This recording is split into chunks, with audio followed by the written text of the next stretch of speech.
Okay, Bismillahirrahmanirrahim. Let's start our lesson today. We are going to talk about inventory in specific. Inventory. So last week we talked about transactions in merchandising business. We talked about accounting in merchandising business. And last week you know two system that applied in merchandising business, right? We know perpetual system and periodic system. Okay, last week we talked about this, and I hope you still remember what is perpetual system, what is periodic system, what type of business that use perpetual system, and what business that use periodic system. I hope you still remember that. I hope you still know, you still understand about that. If you don't understand that, please ask me question. Don't just be silent and you don't share your problem to me. Okay, so we know about these two systems, right? Last week we also studied about the cycle of merchandising business, right? The cycle of merchandising business. Start from purchase, right? Purchase, and then sales, and then collection of receivable. Okay. And last week also we learned to prepare income statement for merchandising business. Okay. Income statement for merchandising business. Merchandising, my God, business. Okay. And now we are talking about inventory, the central of the merchandising business. The item that is specially available in merchandising business, the inventory. Okay, so in the end of the year, in the end of the fiscal year, we report statement of financial position, right? In which we report all the asset, liabilities, and equity. Okay, the simple form is like T account. Is like T account with asset on the left hand side, liability and equity on the right hand side. So one element of the asset is inventory. Okay. And in the end of the year as well, we report income statement. Income statement. In income statement, as you may recall, last week lesson, we can see revenue minus cost of goods sold to get gross profit. Okay, and then minus all the operating expenses. Okay, to get or to find the net income of the business. Now, the central point of this chapter is actually how to determine the balance of the inventory in the end of the year. And also how we determine the balance of cost of goods sold in the end of the year. That is the central point of this chapter. Last week or last lesson, we learned how to administer, how to do administration process, how to do accounting process in recording merchandising business transactions. And now we go more deeply by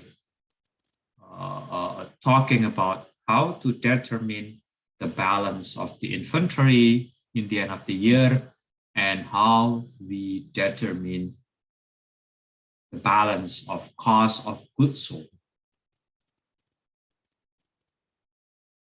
Okay, so we start from the balance of the inventory in the end of the year. So the balance of inventory in end of year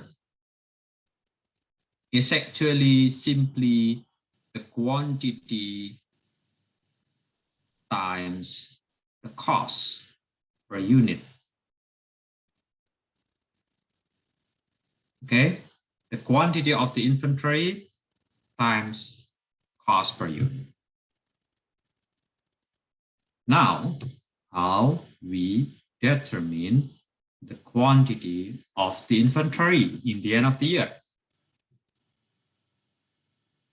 Any idea?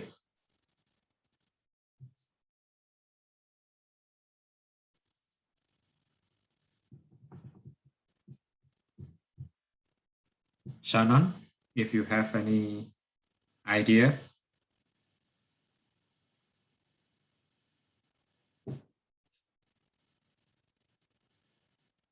How we determine the quantity of the goods?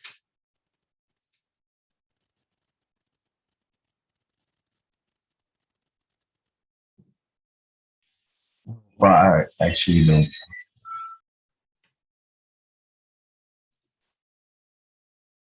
I'm sorry. Can you repeat again? Hello, can you hear me? Yes, yes, very clear.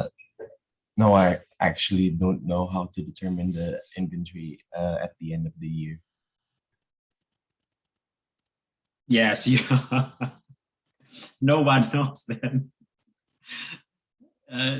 So assume or suppose you have a business, you have a shop. So in the end of the year, you have to determine how many units of inventory that is in your store, in your shop. So how do you determine that? How do you find how many units are left in your store?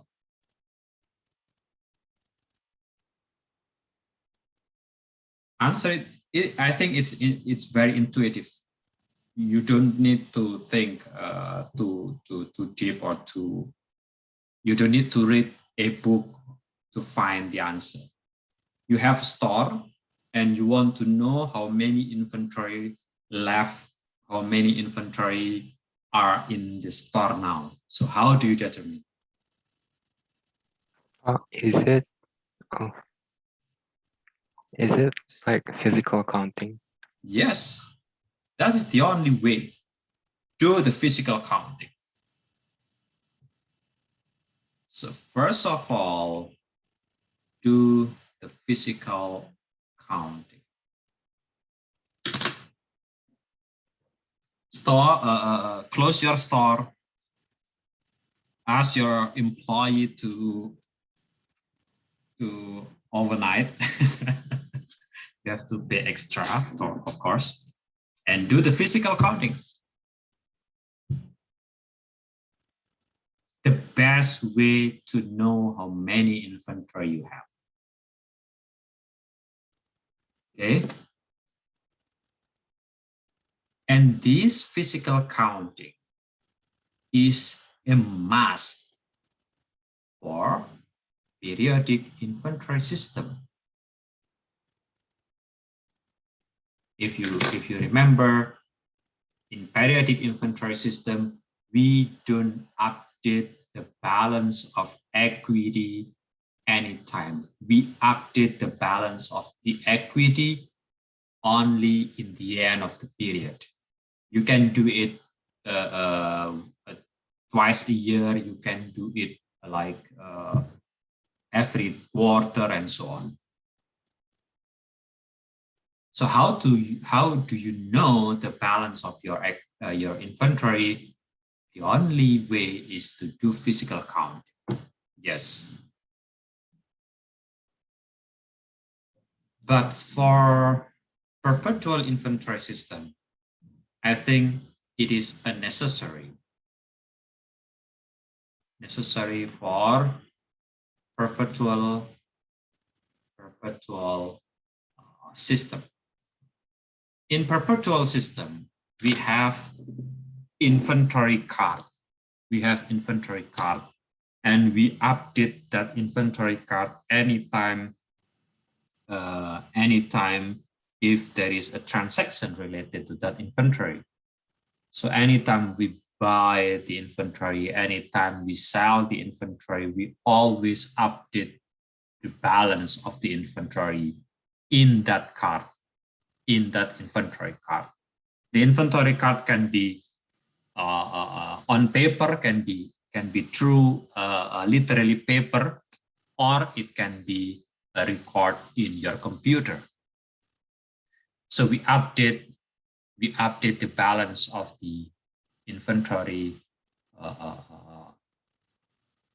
anytime following the transaction in the perpetual system. However, we still need to do physical counting to control, to evaluate, to make sure that the balance is correct, the balance of the inventory card or inventory record is correct. So to check whether it is correct or not, the only way is to do physical counting.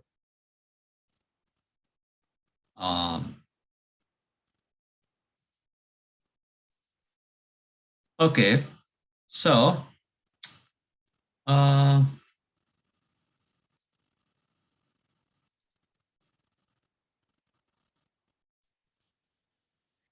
okay, so physical counting.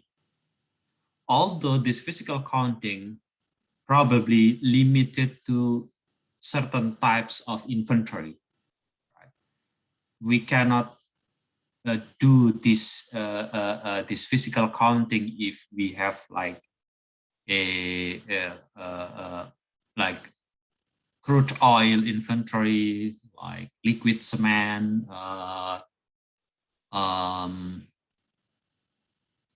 and some others inventory that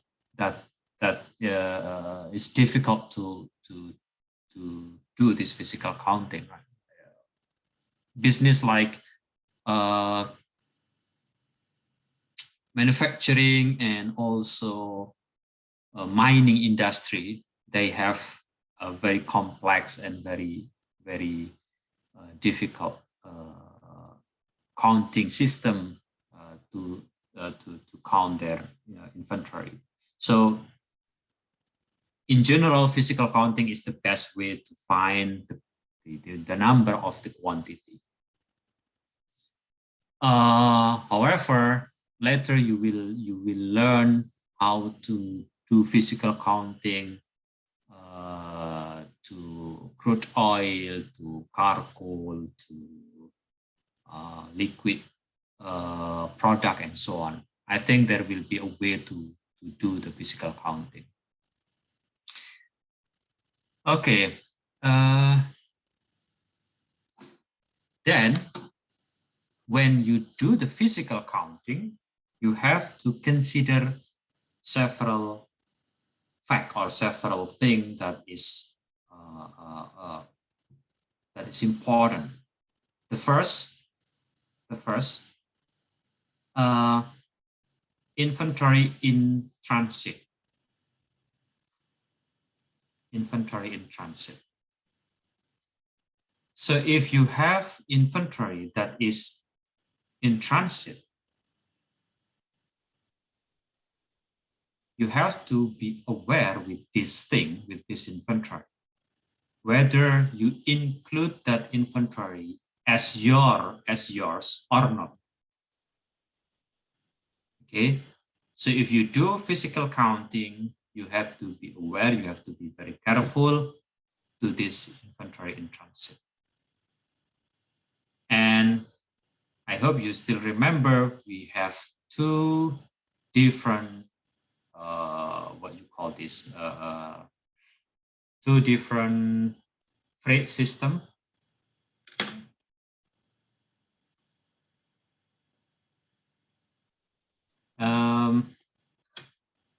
First is FOB shipping point and FOB destination. Okay. So please tell me, what do you know about these two? I think I already explained like this last week.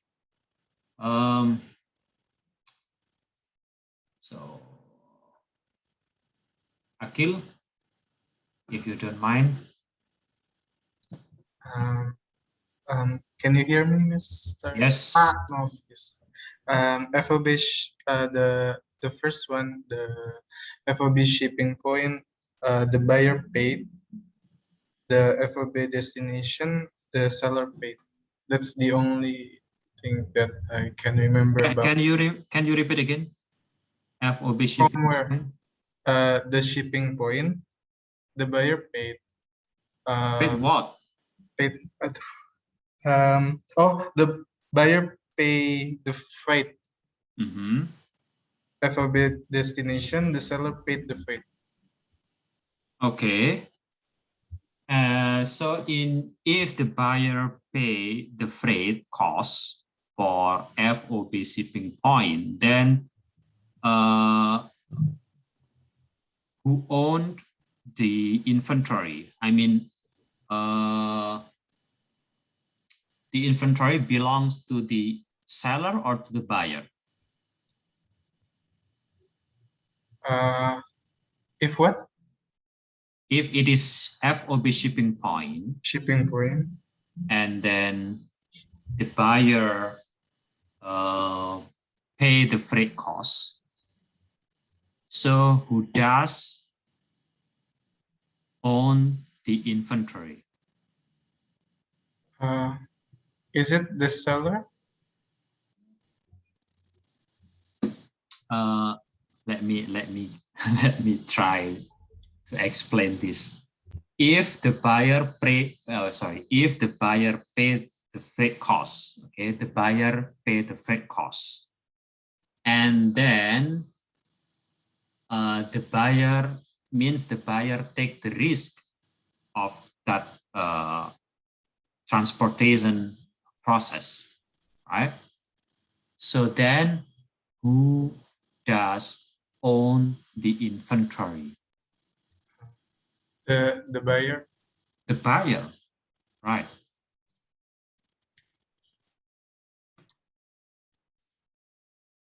Okay.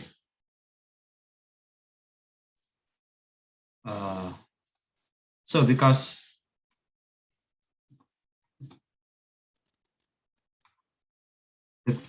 the inventory now belong to the buyer, okay, belong to the buyer.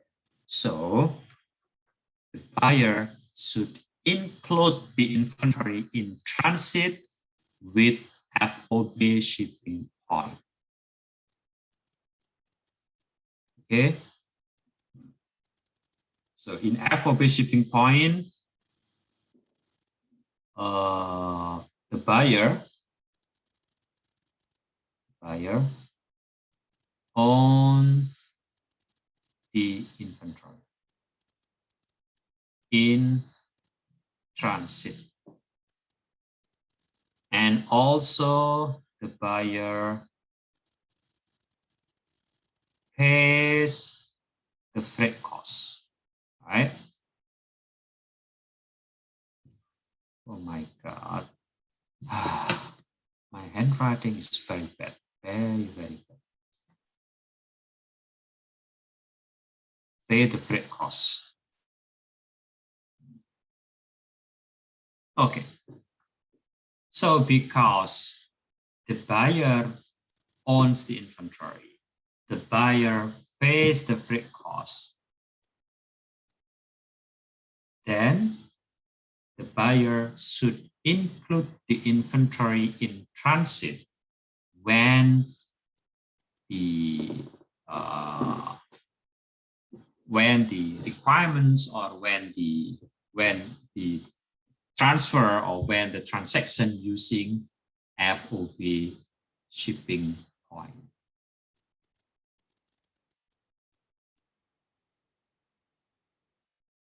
Any question?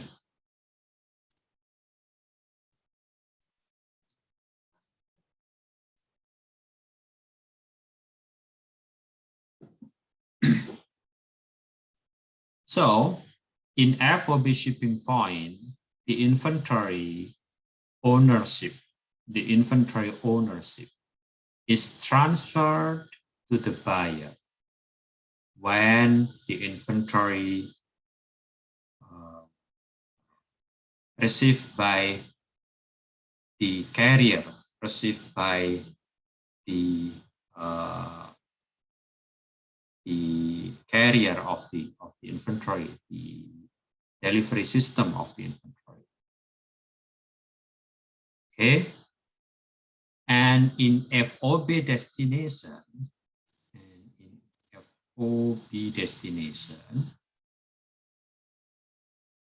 the inventory ownership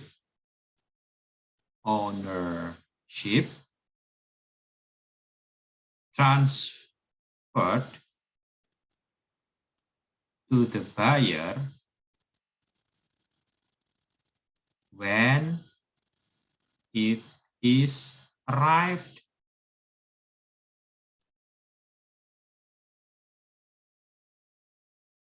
so during the transit, during the transportation time process, the inventory belongs to the seller. That's why in FOB destination, the seller pays the freight costs.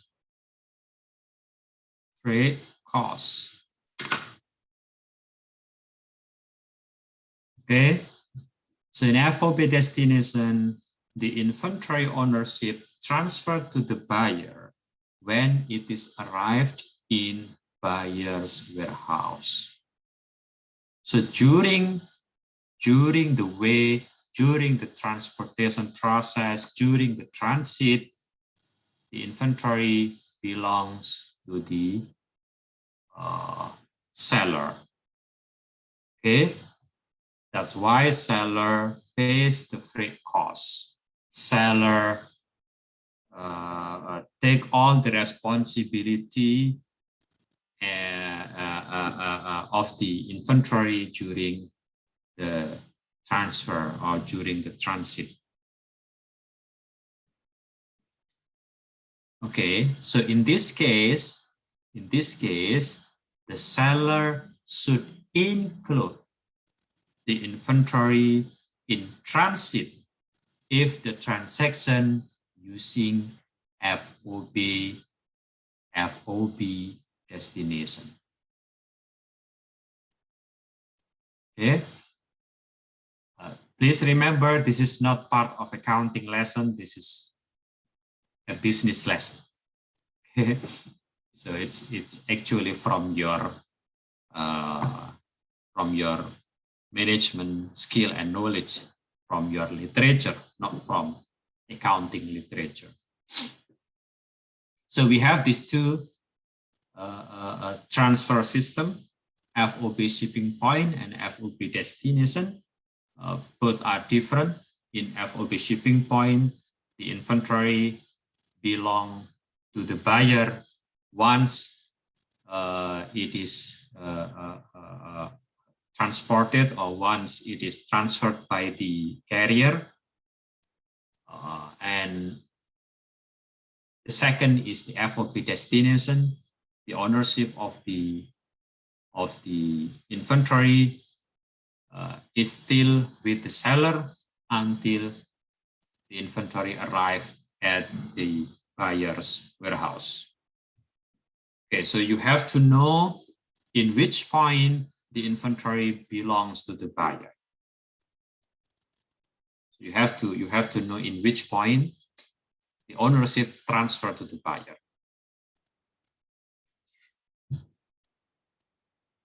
Nothing else? No question? Have any question? Please ask me.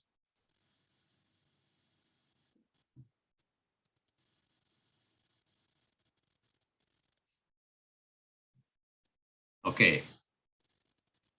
Sometimes silent is not okay, because in your silence you actually keep your problem with you. You don't share with me. So I don't know whether you know, you understand or not. Okay, the second thing that you have to be aware is consignment contract. Consignment contract. Oh my God, contract.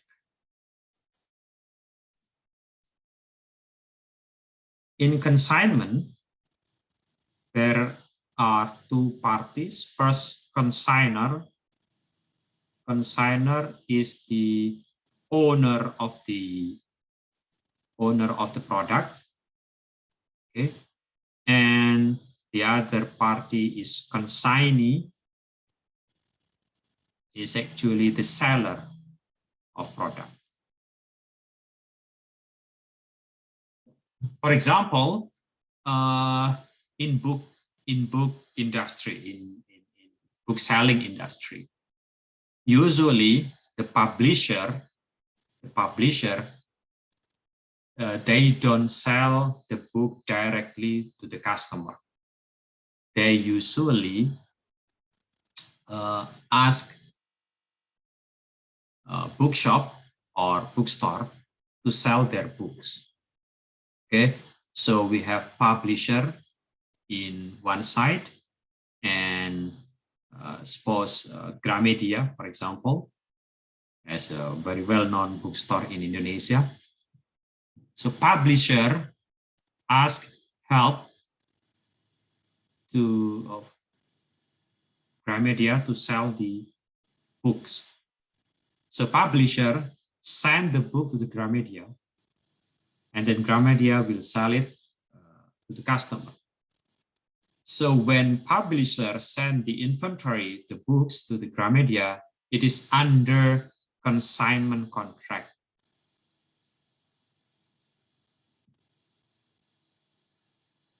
It's just consignment. I mean, it's just a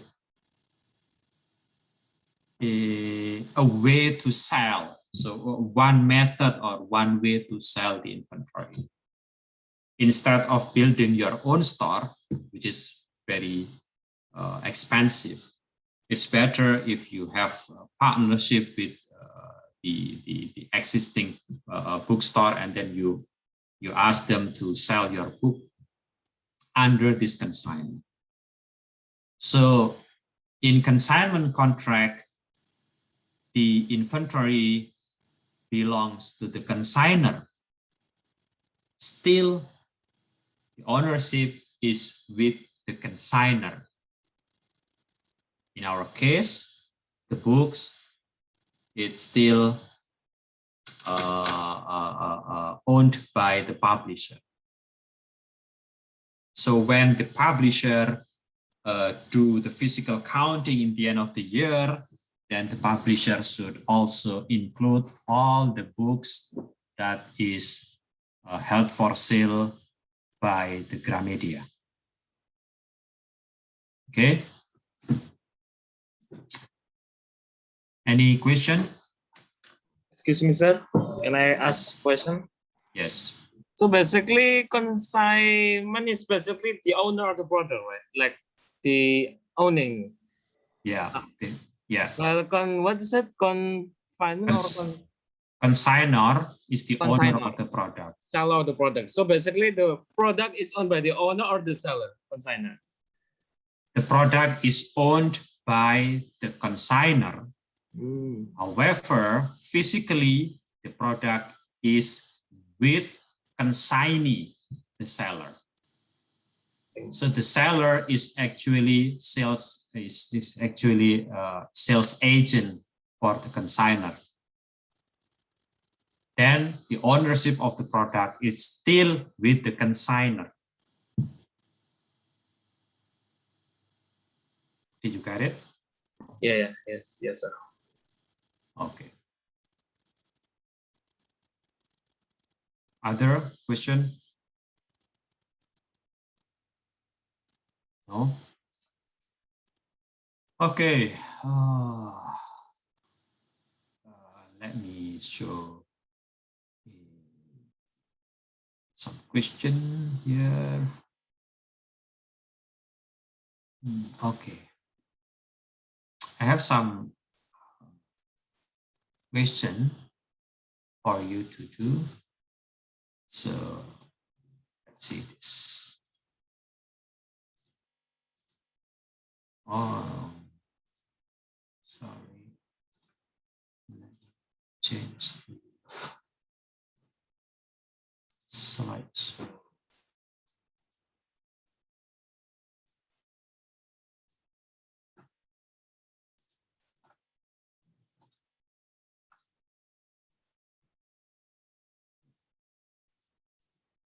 Okay.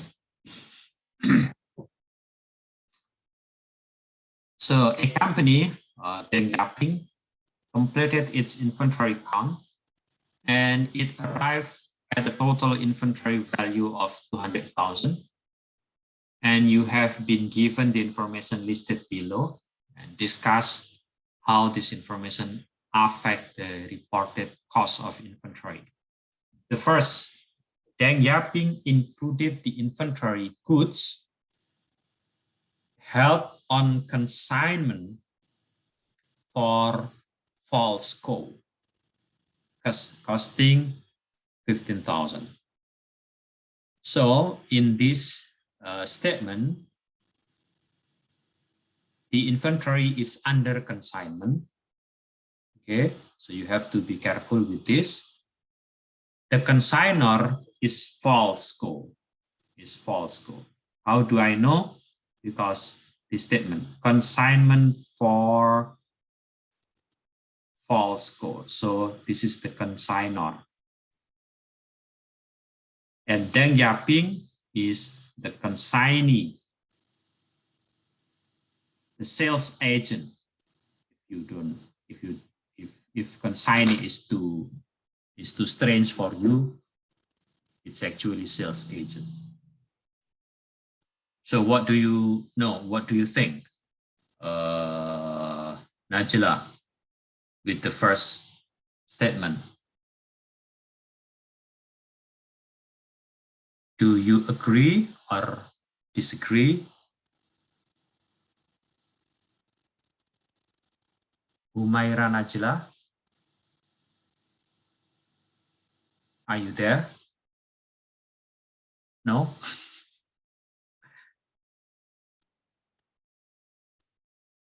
Oh. It just keep silent. Fabian?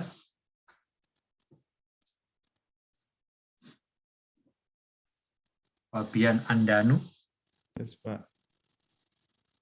Do you agree or disagree to include the inventory held on consignment?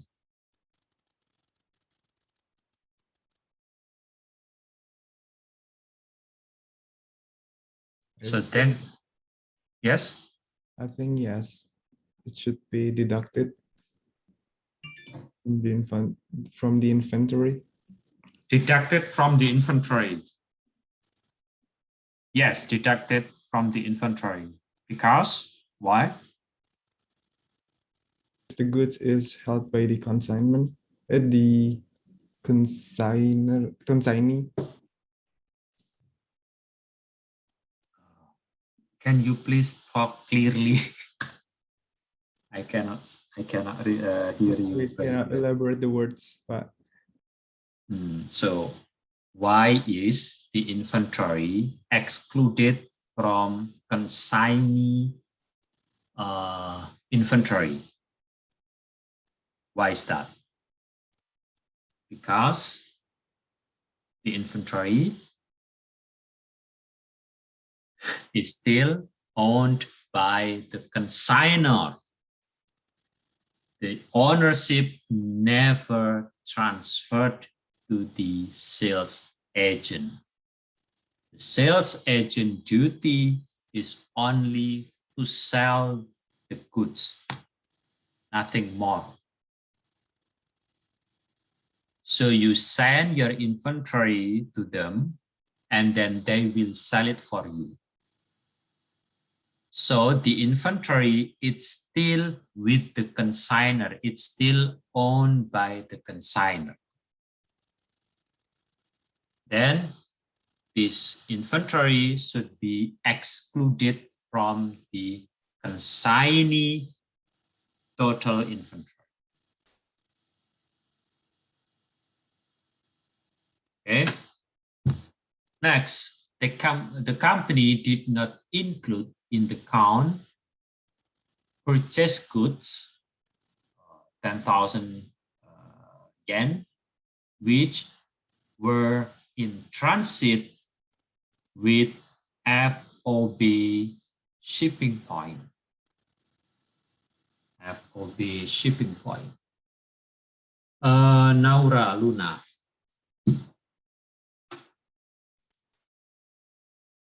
Okay.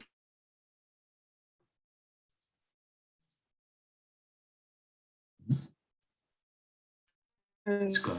But can you Yes. quickly? Yes. Please just speak up. Hello. I think it should be added to the inventory account, the 10,000. Yes. Yes, you're right. So this 10,000 should be added, should be included to the company's inventory. Yes, thank you. Last, the company did not include in the count inventory that had been sold with a cost of 12,000, which was in transit. And the terms is FOB shipping point. FOB shipping point.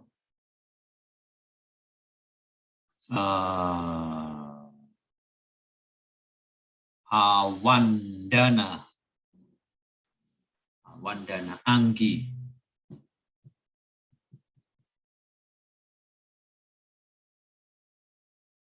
Anggi, can you hear me? You are not there? Okay, so sometimes students left the class. Okay, Zaki Basman.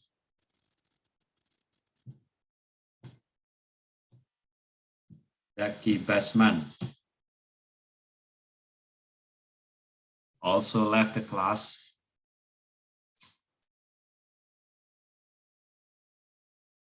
Ahmad Zidan. Yes, Pak. So what do you think about the last situation number 3. Number 3.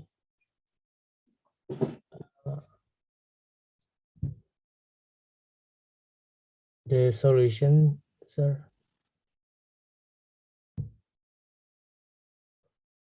Beg your pardon?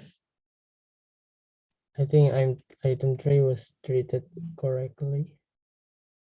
The company did not include the count inventory that had been sold. So do you agree to not include this inventory, or you disagree?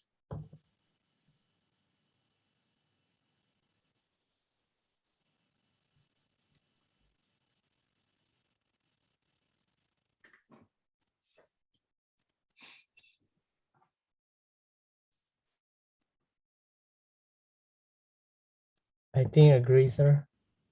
Agree, Pak. Sorry. Okay, yeah. That's why offline meeting is very important. Otherwise, just problem of signal. So item number 3 is treated correctly because it is FOB shipping point. So under FOB shipping point, the inventory belongs to the buyer. Belongs to the buyer. Okay. So that's why the seller should not include the inventory in their inventory balance. Okay. Okay, enough with that. Let's turn to the other issue.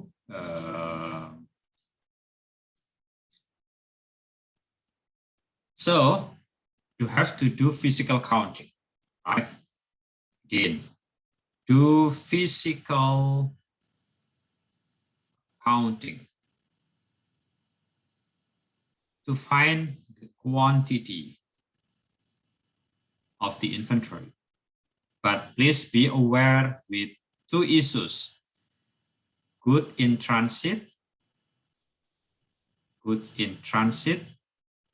and consignment. So be aware with these 2. Next, we're gonna determine costs per unit. Yeah. Mission number 2. How do we determine cost per unit? Suppose you have 3 items or 3 TV. You have 3 TV. The first one you bought at 1st January at $700. The second you bought like 1st of May, 750, and the last you bought it at like 1st August for 800. And then 1 TV sold, 2 TV left. Now, if you have these 2 TVs in your store, we know the quantity, it's only 2. And then how much the cost? How to solve this? Any idea? You have 3 TVs with 3 different costs. Okay, we have 3 different costs. 1 of them sold, 2 of them left. For the inventory that is for the 2 TVs left, you have to determine how much the cost. Any idea how to find the appropriate cost for these two?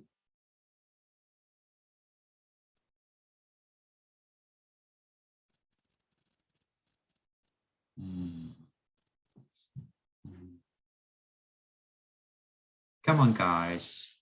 Come on, guys. It's only 3. It's not a big store like Indomart or Alfamart. It's only 3.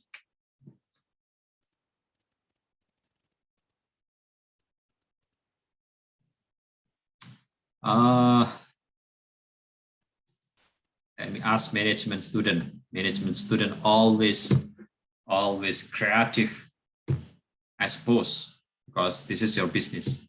This is your field.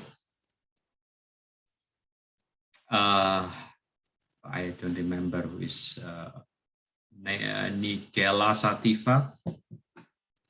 Yes, Pak. Can you please help me how to determine the cost of these two?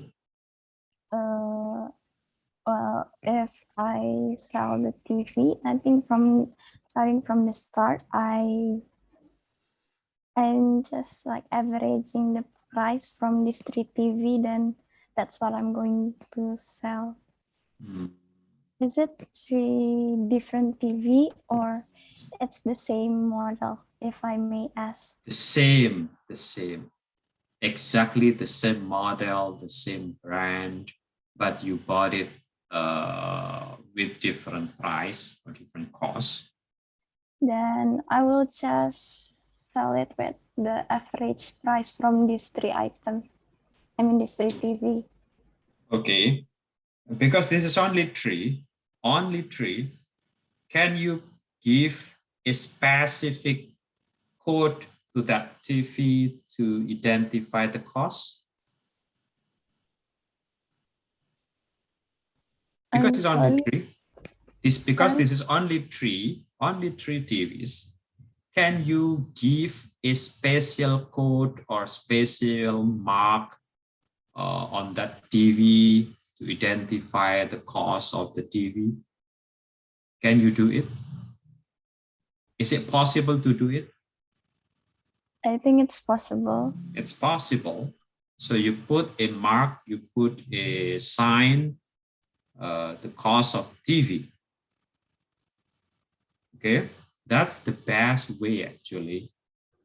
That's what we call as specific identification.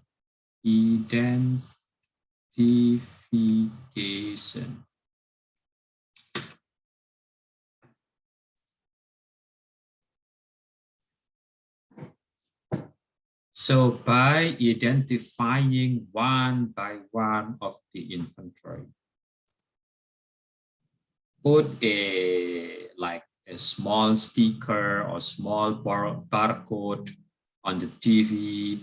So by scanning the barcode, you can see how much the cost of the TV, right? I think it's possible. If we deal with a larger number of inventory, I think it's also still possible. Like a car dealer, for example, you have 100 or 200 cars in your store. I think it is still possible to put a mark or to put a barcode or to put a special identifier on that goods, on that item, so you can detect how much the cost of the inventory. So specific identification is the best way. However, again, it is limited. It's limited. The business should have limited number of inventory to be identified. Otherwise, it will be costly to identify the inventory, such as crude oil, charcoal, liquid product, and so on. It will be very difficult to identify the specific the inventory, the cost of the inventory. Or retail like Indomart or Alfamart or other supermarket, I think it's quite costly. It's quite costly to put a mark or to put a identifier or to put a code on that inventory to trace the cost of the inventory. But this is the best way actually. But the best way always limited. Okay.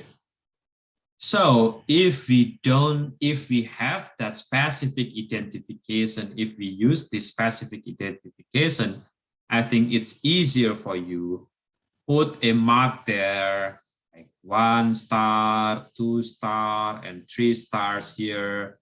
So which one is sold? If the one has 2 stars sold, then we know, okay, the cost is actually 750. So the 2 TVs left is actually 700 plus 800, right?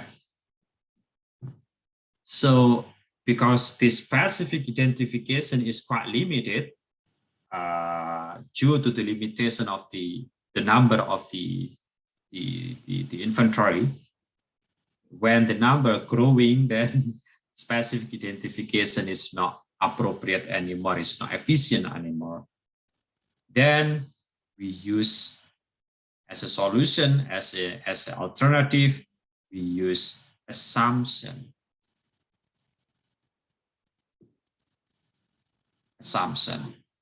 Okay. The first assumption is called first in, first out.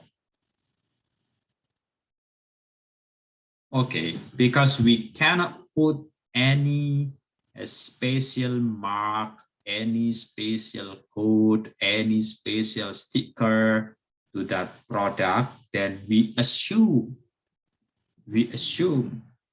that the first in or the first layer of the product is assumed to be sold at first turn or at first sales. So we assume in FIFO this one sold and the rest left. We assume. Is it true or is it correct? No, it's just assumption.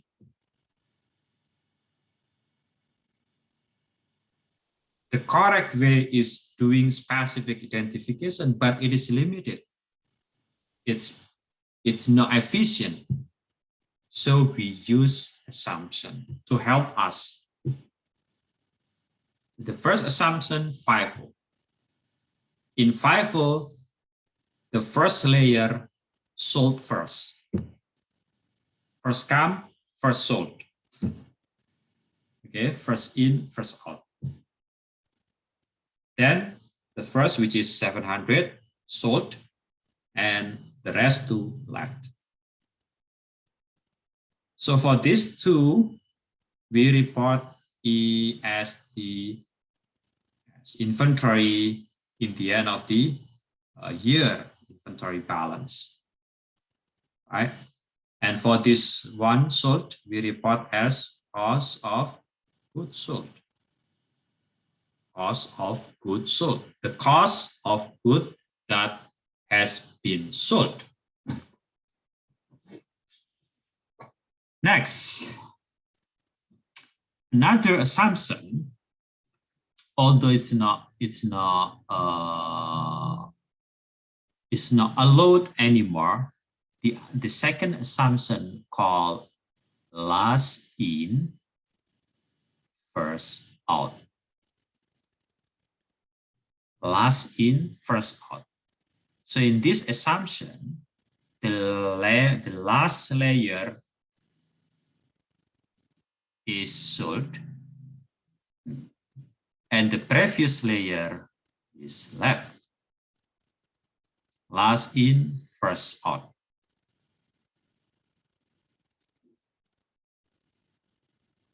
Okay. However, this method is not allowed by tax authority.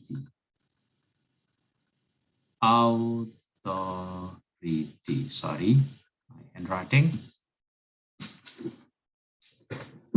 Why it's not allowed?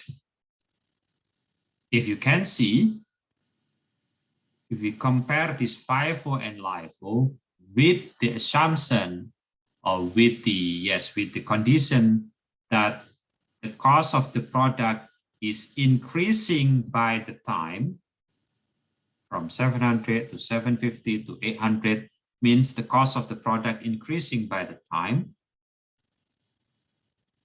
The cost of goods sold, okay, this one, cost of goods sold by LIFO is much higher than cost of goods sold by FIFO. Okay. And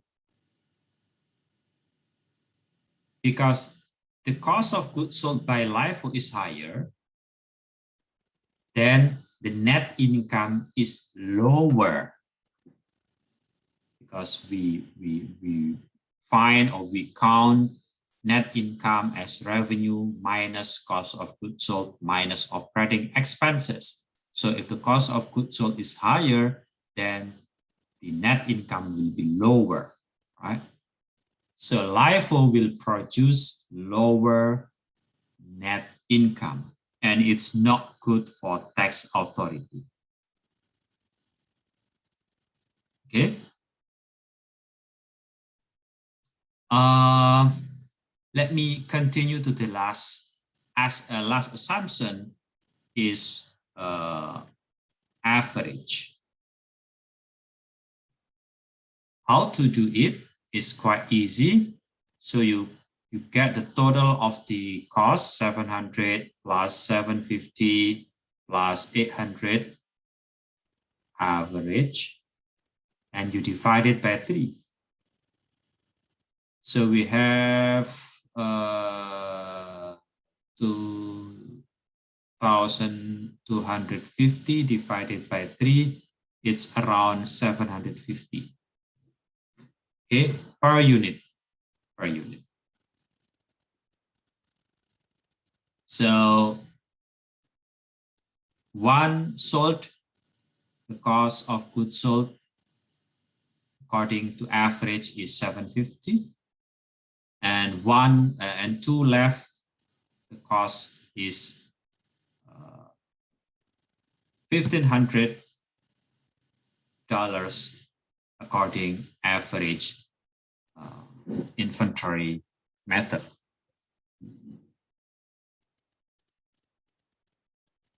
Okay. However, for this course, we only focus on FIFO and average. We don't focus on LIFO.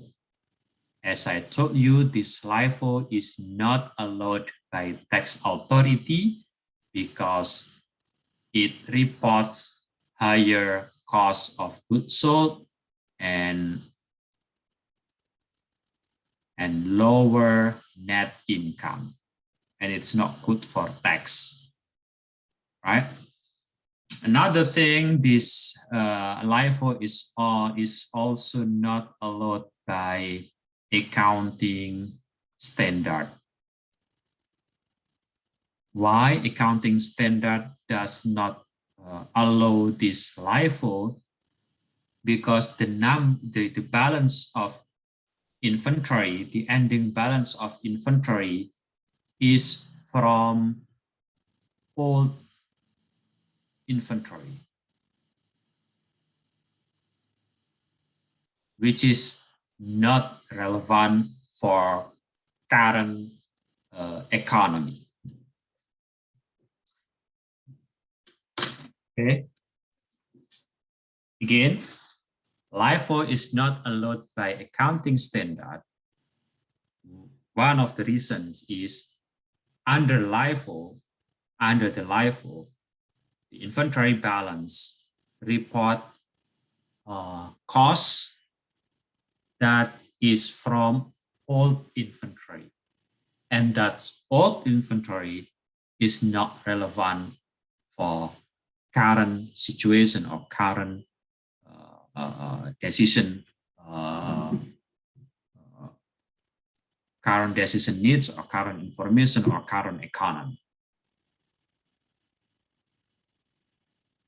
Okay, did you get it? Question? No? Everything is fine with you? Okay, so if you have any issues, so let's see an example.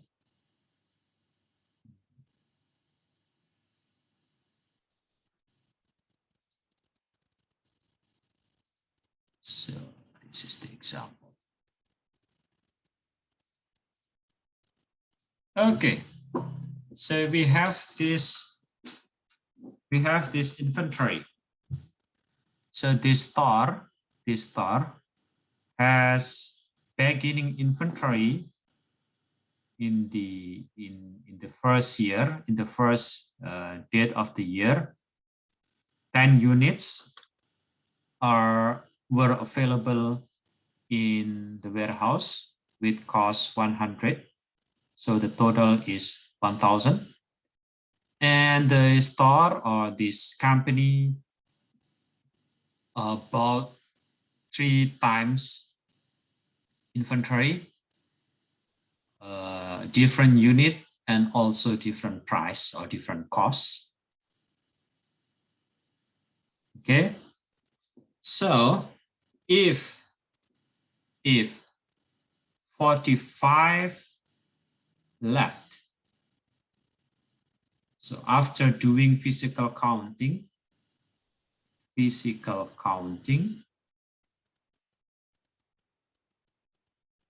the company know that 45 units left. 45 units left. If you are required to determine the ending inventory using FIFO, first in, first out, how do you calculate the ending inventory, this 45?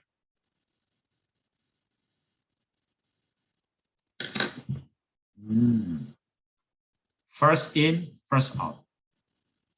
So how do you determine that balance of that number?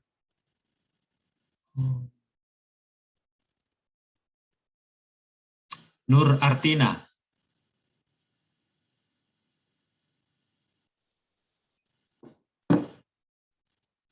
Nur Artina, are you there? Are you listening or sleeping?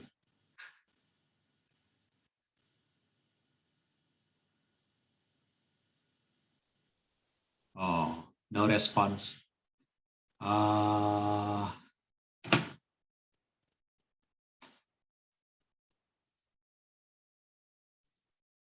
Okay, how can I know you are listening or not?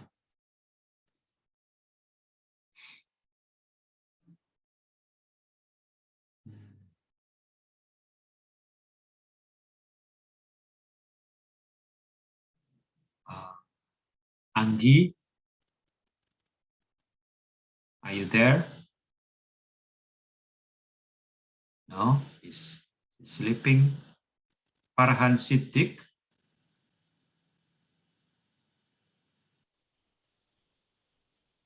Is also sleeping. Shafira Widyarani. Yes, Pak. Okay, so thanks God, one at least listening. So how do you determine the cost of 45 units left if you use first in, first out?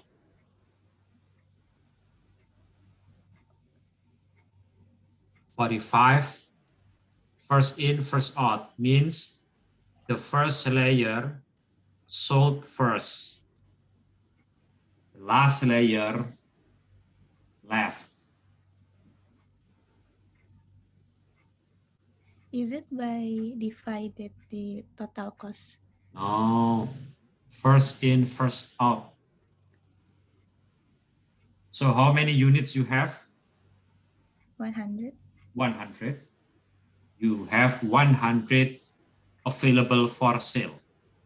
100 available for sale. In the end of the year, you have 45 left. Okay. Yes. Okay. So if you assume the first layer sold first,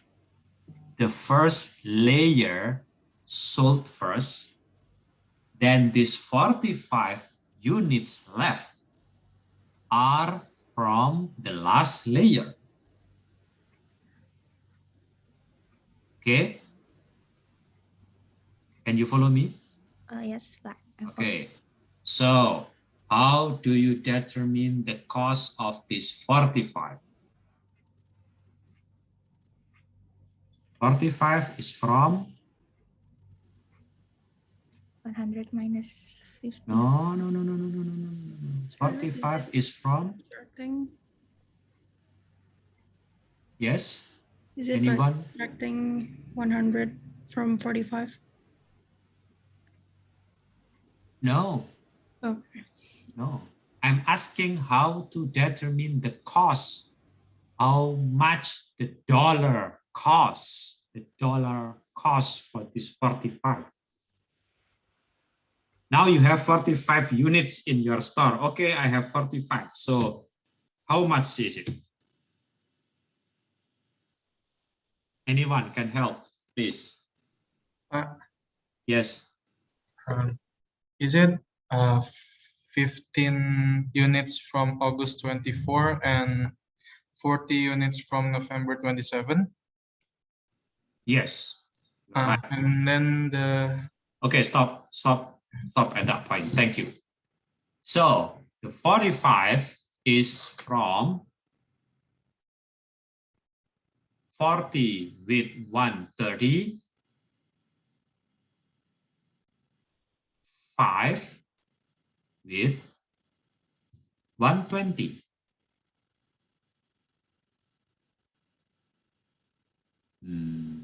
FIFO, first in, first out. First in, first out. The first layer out first. The last layer left. It's a simple, oh my God, it's simple math, right? So 40 is from 130 and 5 is from 120.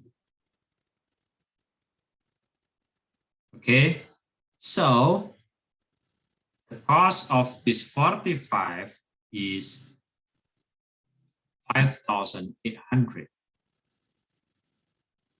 The cost of ending inventory in the end of the year is 5,800. According FIFO. Okay. Initially, you have cost of goods available for sale, about 12,000. So assume you have 12,000 in the beginning, and in the end you have only 5,800. So the rest is gone, right? The difference is gone. The difference called cost of goods sold. So you have 12,000 in the warehouse.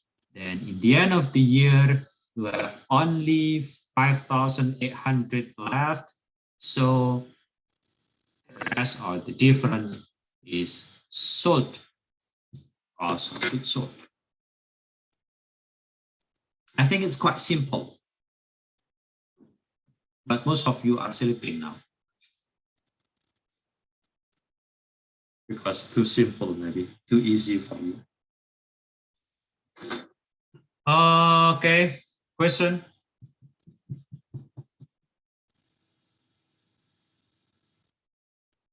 No? Okay. So if I draw a picture, you can see clearly that the first layer sold, the last layer left in the warehouse as the ending inventory with assumption or with FIFO assumption. First in, first out. Okay.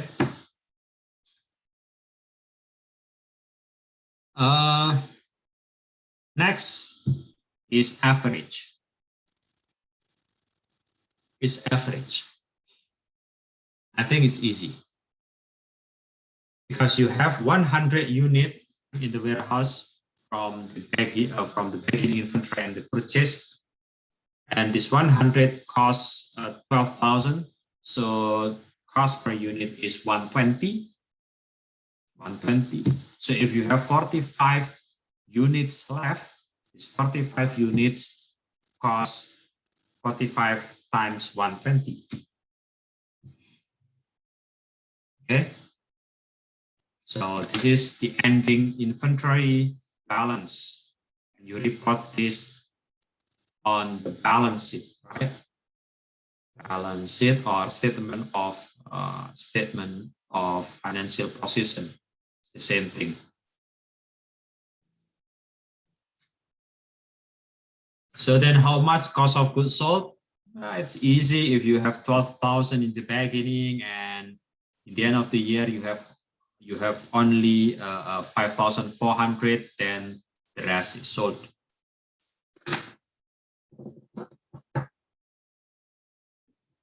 Question? No? Okay. I think we have, okay, this one. So let's do this practice exercise, very simple. The accounting record for Samway company. So this following. Beginning inventory 4,000 at £3. The purchases 6,000 at 4. The sales, okay, it's easy because it provides you the sales data. The sales is 7,000. So means the ending inventory is 3,000 units, right? 3,000 units because the beginning inventory plus the purchase is 10,000. If 7,000 sold, then 3,000 left as the ending inventory. So determine the cost of goods sold. The cost of goods sold during the period under periodic inventory system using FIFO and average. First, what is cost of goods available for sale? How many inventory you have? It is 10,000 units with, 10,000 units with like how much? This 12,000 plus 24,000. So you have 36,000 pounds. Any question? Cost of goods available for sale. It is 10,000 units at 36,000 pounds. Okay. So now calculate the cost of goods sold. To calculate the cost of goods sold, we have to know the ending inventory balance. The ending inventory is 3,000 units. Okay, 3,000 left.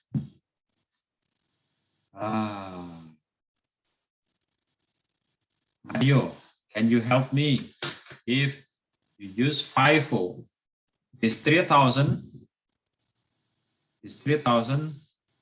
how much the cost? 3,000 units. If you use FIFO, first in, first out, you have only 2 layers inventory, the beginning and the purchase. 3,000 units left.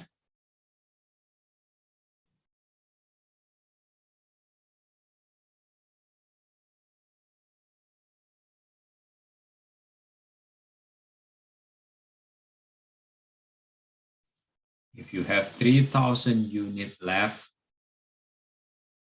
then how much the cost of this 3,000?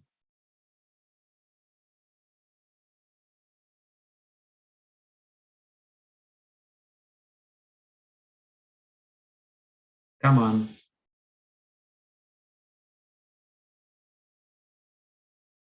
Okay, let me guide you. So Mario. Okay. Oh, it's me, right? Sorry. I think someone else. Hello? Yeah, it's you. Okay. 3,000. Oh, it's 5. First in, first out. Right? So basically, it's like 3,000 units left. So there's 4,000 and 16,000 units begin out. This is the first in, right? And first out. So basically 4,000, right? 4,000 unit or 3,000 unit. And start begin. So it's 4,000. I asked you the cost of 3,000. Oh, the 3,000 unit, the cost, right? Okay, the cost of 3,000. The cost 3,000 will be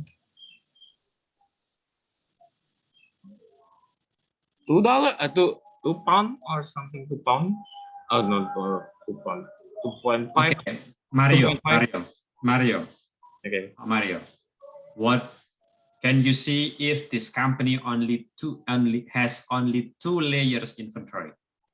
2 layers inventory. Okay. What are they? Please say it. The beginning inventory and the purchase one. Okay, so if the company use FIFO, Yeah. Okay. Okay. Then 3,000 now left. 3,000 is in the inventory, is in the warehouse. Oh, in the warehouse, 3,000. 3,000 as ending inventory. Yeah. So what is the cost per unit for this 3,000? 3,000 you have to divide it into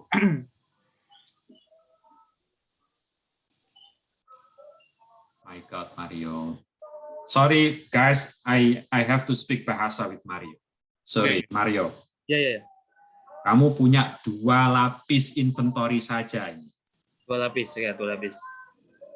Kan yang begini sama purchase itu kan. 4.000 dengan harga 3, 6.000 dengan harga 4. Ya. Sekarang kamu pakai FIFO. FIFO, ya. First in, first out. First in, first out, oke. Jadi yang keluar pertama yang mana? Yang keluar pertama yang yang 3.000 atau 4.000 ya? 4.000 ya yang keluar pertama. Yang terjual yang mana? Yang terjual yang 4.000 ya? Oh, 4.000. Ya, 4.000. Yang tersisa yang mana? Yang tersisa yang 6.000. Oke, sekarang dari yang 6.000 itu sisa ya. cuma 3.000. 3.000 ya. Jadi saya tanya, 3.000 itu berapa pound kalau gitu? Oh, berapa pound? 2. Enggak ya? Bagi 2 enggak ya? Ini gimana sih? Ini per unit ini, Mario. Ya, ya. Jadi kalau kamu punya barang di gudang 3.000, berapa kosnya dia ini? Oh, 3.000 kosnya. Kosnya berapa? Nah, 2,5 itu enggak ya? 2,5 bukan ya?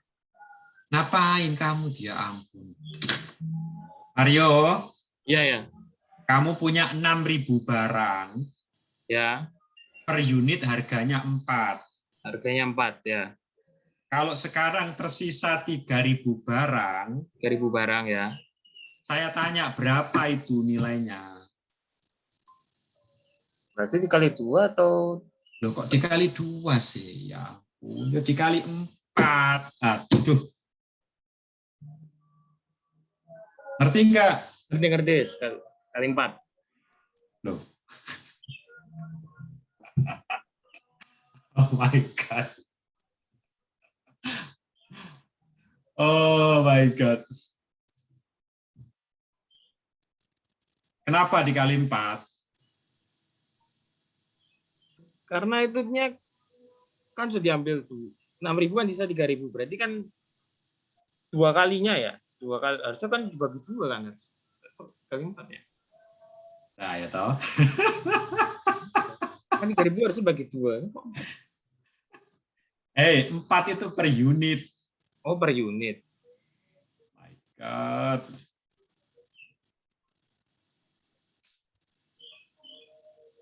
Empat itu per unit. Sudah? Sudah. Jadi kalau sekarang barangmu sisa 3.000 unit, berapa Jadi nilai uangnya? Tetap 4 kan? Berarti 16. 4 kali 4, 16.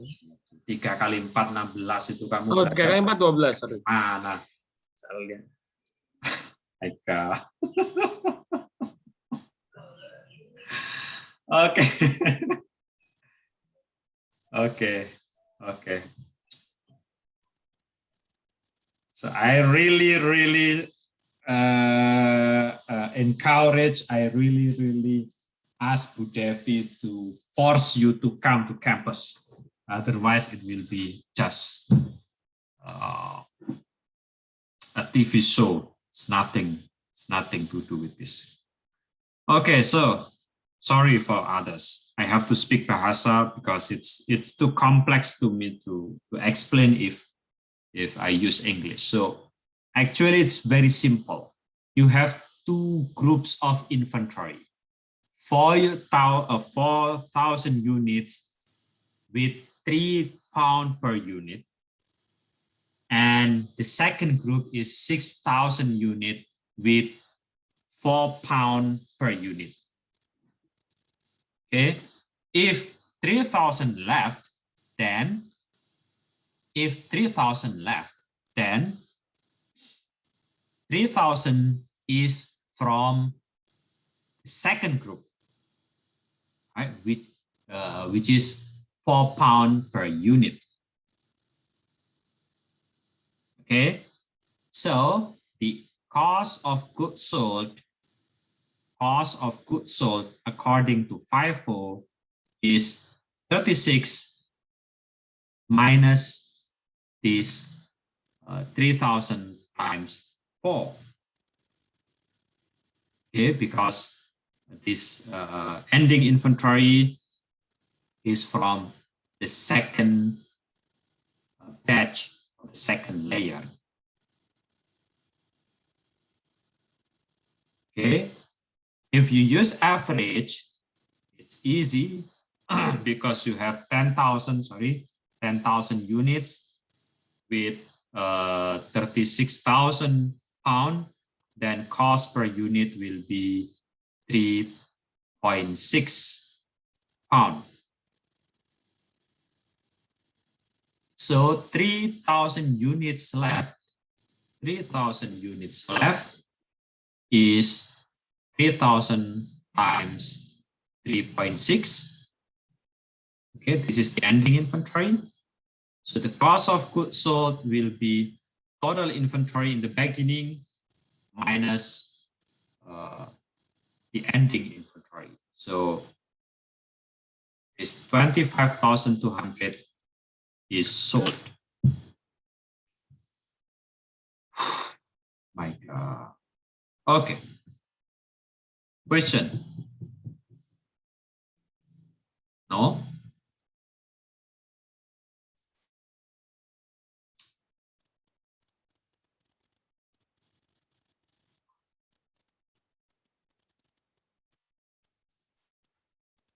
That was a periodic inventory system using FIFO and average.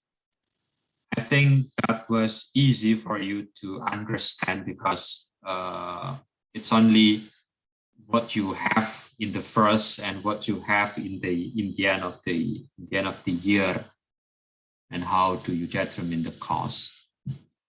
So next is what we call, as I explained you in the beginning, we have two systems, periodic system and perpetual system. In perpetual system, we have inventory record that is updated anytime there is transaction.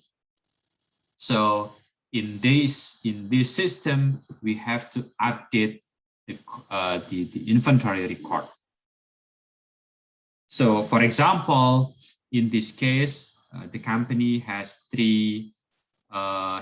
beginning inventory and 2 purchases, and then 1 sale on 10th of September, and then the last purchases is on 27 November. So if the transaction is like this, then we have to update the inventory card by developing or by using this table. First, put the beginning inventory. The beginning inventory is 10 units at 100, so the total is 1,000. And then you purchase 20 units at 110. So in the warehouse, you will have 2 layers inventory, and at 100, 20 at 110. If you purchase another 30 units, then in the warehouse you will have 3 layers inventory, and at 100, 20 at 110, and 30 at 120. Okay. Then if you sell 55,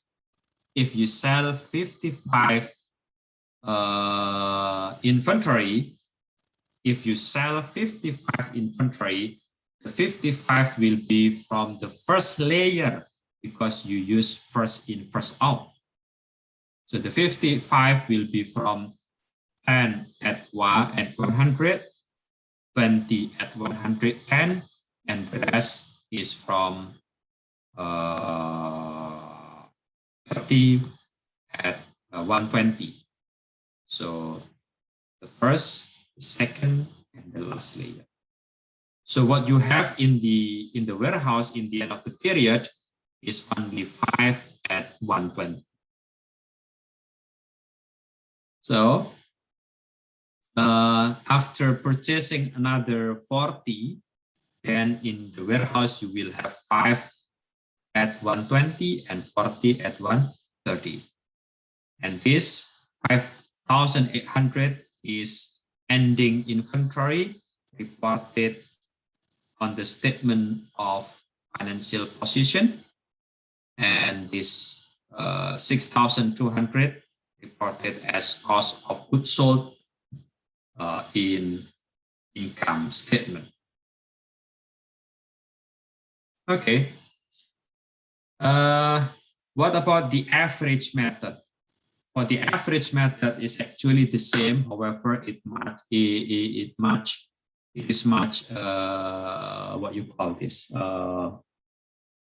tedious. Too many things to do.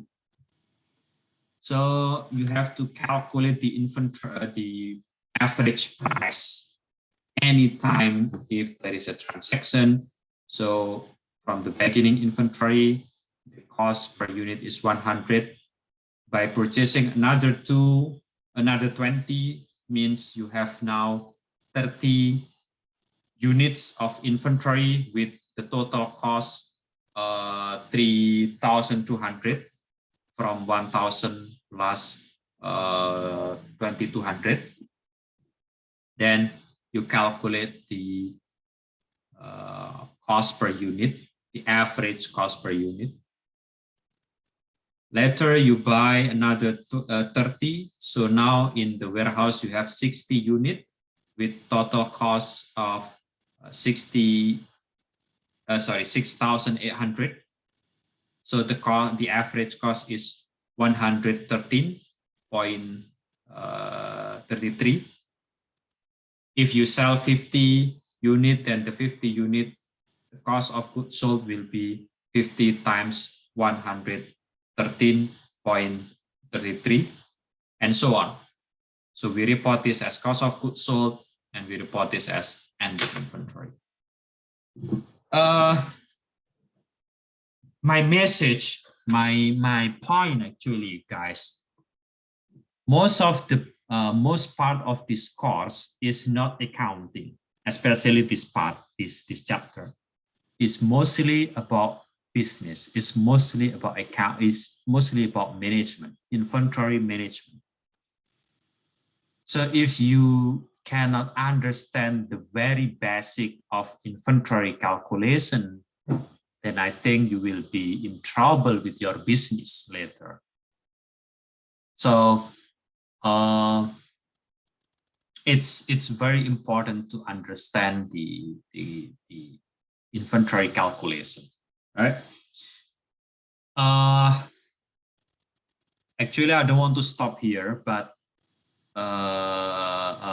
if I continue, I'm afraid you will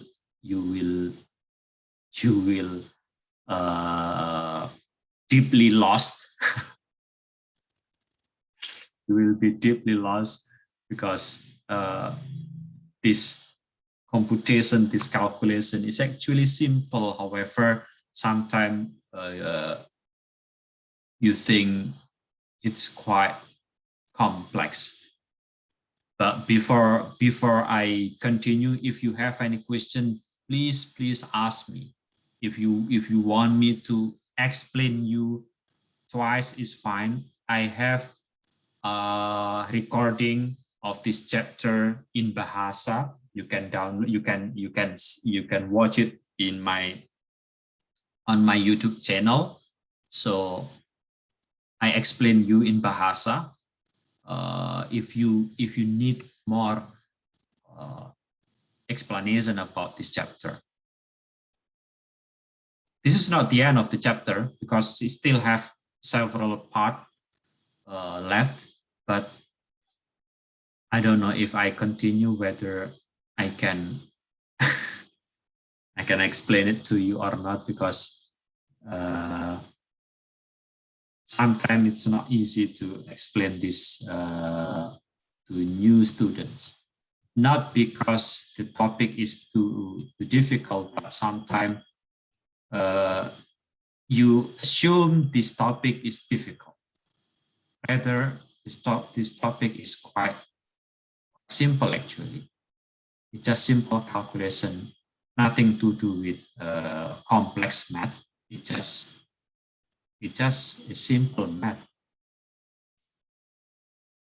Any question or comments? So before I close, let me explain you just one point that is very important related to your background as a manager. It's about net realizable value. Okay, this one. So guys, what we have done so far is to calculate the quantity of the inventory and to determine the appropriate cost per unit, right? To report the ending inventory balance. Okay. So after finding the appropriate balance,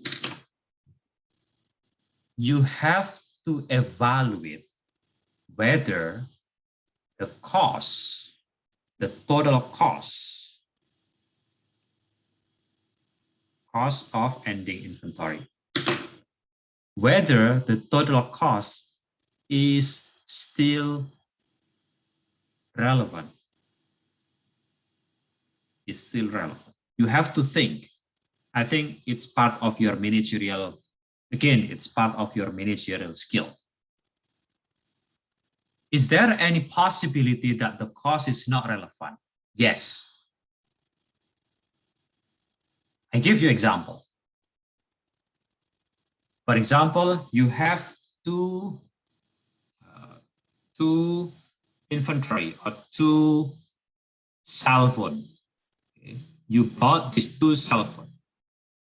One, is still in the box. It's still in its box. It's still safe. It's still untouched. It's still pretty new. The box is also sealed. Okay. One, you have this cell phone as display. Okay, you put on the display, you put in the front of your store so that the customer can touch, can use, can try, can experience with the cell phone that you sell. My question, Sanon and Rick, if you purchase these two phones at 2 million rupiah, or let me simplify, 2,000 per unit, okay, can you sell the good one,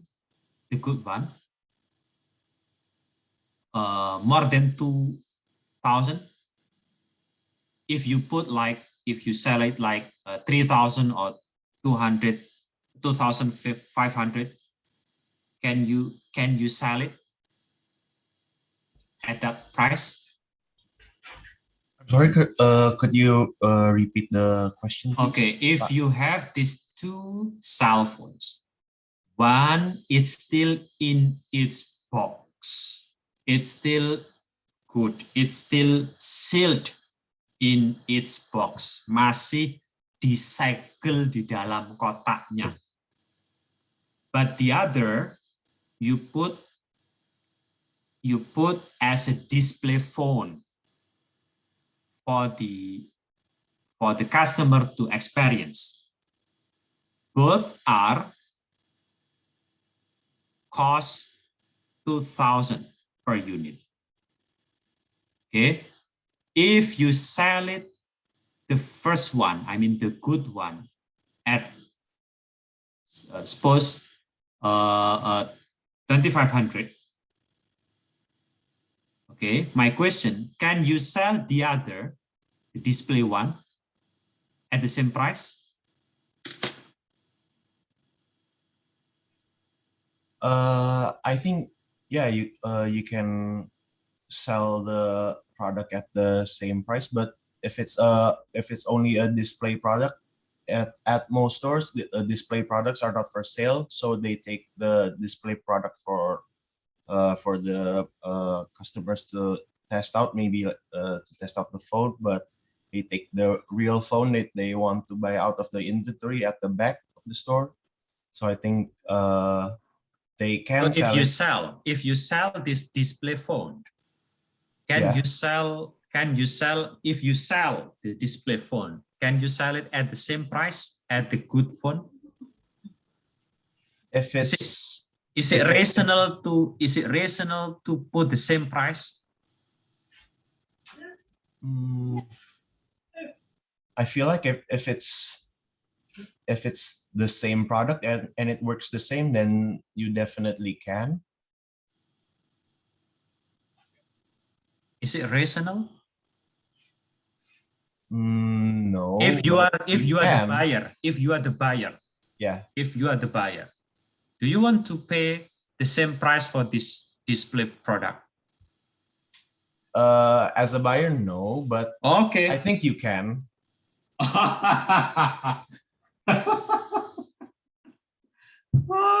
What kind of buyer?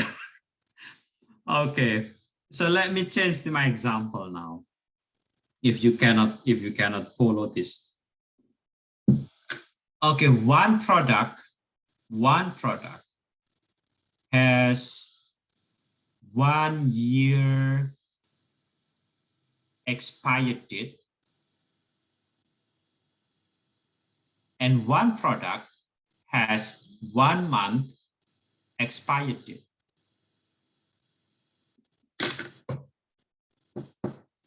Okay, so if you have these two products, the same product, as a buyer, do you want to pay them same price or different price? Oh, definitely different for an expired product and a not yet expired product. Okay, got my point. So although these two has the same cost, for example, the first one has like $2 cost and the other one is also the same, because the buyer does not want to buy this almost expired product at the same price with this the good one. Then this is what I call as net realizable value. You have to think how much value that I can get from this inventory if something bad happened with the inventory. So give you example this one. So as you can see, we have 4 items inventory. The first one, flat TV. The flat TV,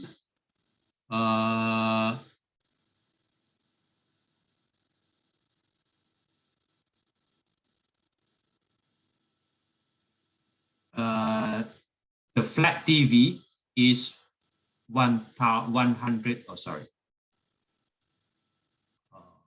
100 unit. My God. With the cost 600. And we determine the cost based on FIFO or average. Okay, with FIFO or average, we determine, okay, the cost per unit is 600.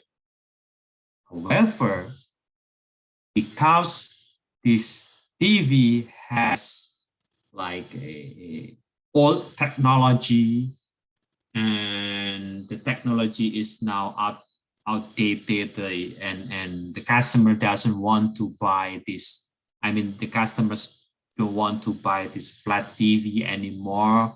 So you cannot sell it even at 600. The best price you can get is only 550. So in this case, the cost is not relevant, because you cannot sell it even at its cost.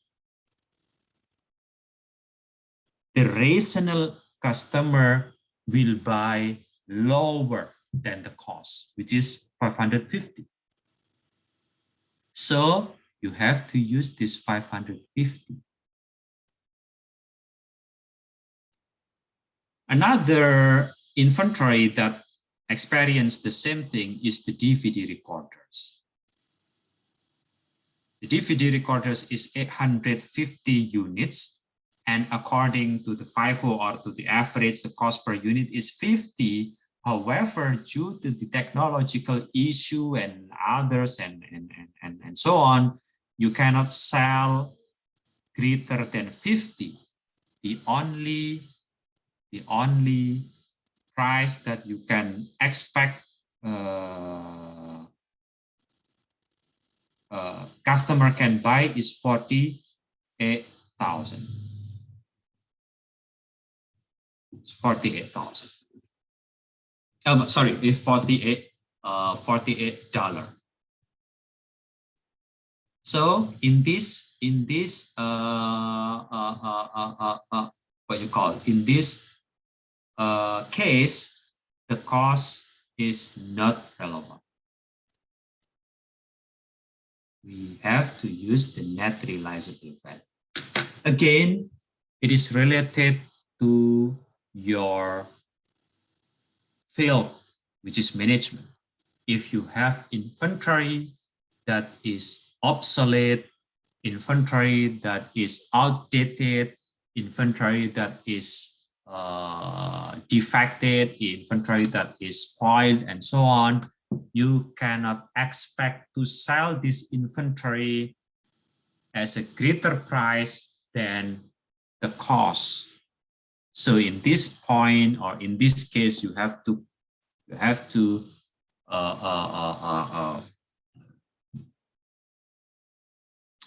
use the net realizable amount, the net realizable value that you can earn from the customer. Net realizable value is the best price that the customer can or want to buy your inventory.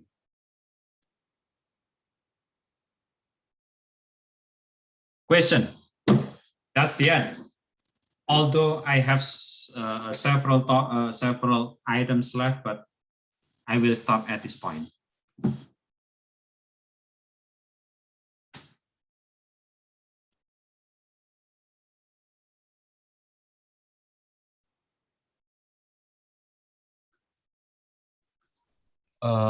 Pak, could I ask a question? Yes. So the assignment for week 6 in Hebat is already overdue by 3 days and 14 hours. Could you change it so we can add the submission? Yeah, okay. Okay, thank you, Pak. Else?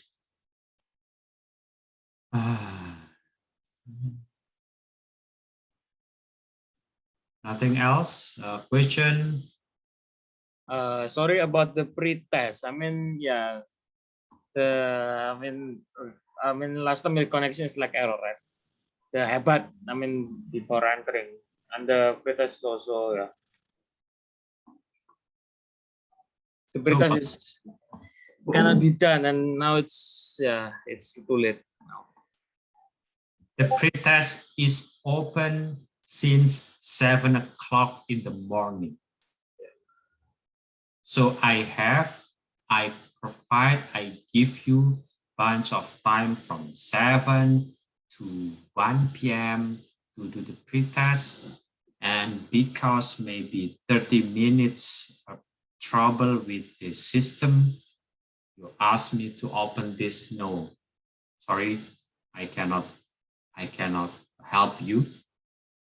If you want to do the pre-test early in the morning, I think it will no problem with you. But if you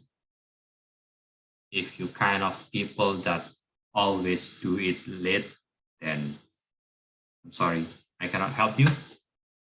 So sorry. I already opened the pre-test from 7 in the morning, so it's a lot of time for you. Sorry, I cannot help you. I'm quite strict in this point, in this assignment and quizzes. I'm sorry. So if you have no question, no issue, then I hope you still have time to study. You still have time to do your self-study. Then next week, you'll continue another topic that more challenging. So yeah. yeah, be hard work. You have to hard work. You have to study hard. You have to focus. You have to do your homework. I mean, your self-study is very important. And I hope after mid-test, after midterm, you can come to campus and do offline learning to make sure that you understand what you are learning now. Okay, see you, and I'm so sorry for you guys that missed the pre-test. I'm so sorry, but I cannot help you. As I said, the pre-test is open from 7 p.m. in the morning. So you have a lot of time to do it. Okay, see you and good luck and all the best for you. Assalamualaikum warahmatullahi wabarakatuh.